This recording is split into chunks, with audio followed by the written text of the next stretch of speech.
Hello guys, എല്ലാവർക്കും നമസ്കാരം. ഞങ്ങൾ വടക്കർക്ക് വിഷു എന്ന് പറഞ്ഞാൽ ഭയങ്കര പ്രധാനമാണ്. ആ പ്രധാനപ്പെട്ട വിഷുവിൻ്റെ പ്രധാന വിഭവങ്ങളിൽ ഒന്നാണ് നമ്മുടെ നെയ്യപ്പം.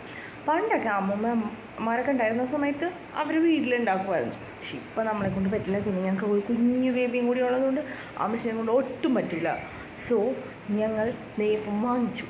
ഡാഡി നെയ്യപ്പം വാങ്ങിക്കൊണ്ട് വന്നതേ ഉള്ളൂ. ഇതേ ബോക്സ് ഇവിടെ റെഡി ആയിട്ടിരിക്കുവാണ്. ഞാൻ തുറക്കാൻ പോവുകയാണ്. നെയ്യപ്പം വീട്ടിൽ വന്നതോടെ വിഷു വന്നെന്നുള്ളൊരു ഫീൽ അങ്ങ് വന്നു. സോ ഞാൻ തുറന്നു കഴിഞ്ഞു ഗായ്സ്. ഇത് നമ്മുടെ നെയ്യപ്പം ഒരു ബോക്സ് നിറയെ നെയ്യപ്പമായിട്ടാണ് ഡാഡി വന്നേക്കുന്നത്. ഇതെന്ന് പറഞ്ഞാൽ ഞാനിങ്ങനെ എടുത്തു. നമ്മൾ കഴിക്കാൻ പോകുന്നു ഗായ്സ്.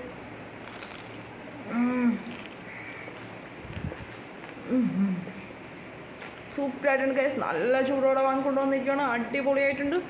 എല്ലാവരും വിഷുവിന് നെയ്യപ്പം ഉണ്ടാക്കുമോ വാങ്ങിയോ കഴിക്കണം എന്നാണ് എൻ്റെ അഭിപ്രായം. അപ്പോൾ നിങ്ങൾക്ക് ഒരു ഫീൽ കിട്ടുള്ളൂ. വിഷു എന്ന് പറഞ്ഞാൽ നെയ്യപ്പില്ലാതൊരു വിഷു ഇല്ല. അപ്പോൾ ഓക്കെ ഗായ്സ്, അടുത്ത വിഭവമായി ഞാൻ ഉടനെ വരുന്നതായിരിക്കും. Bye bye.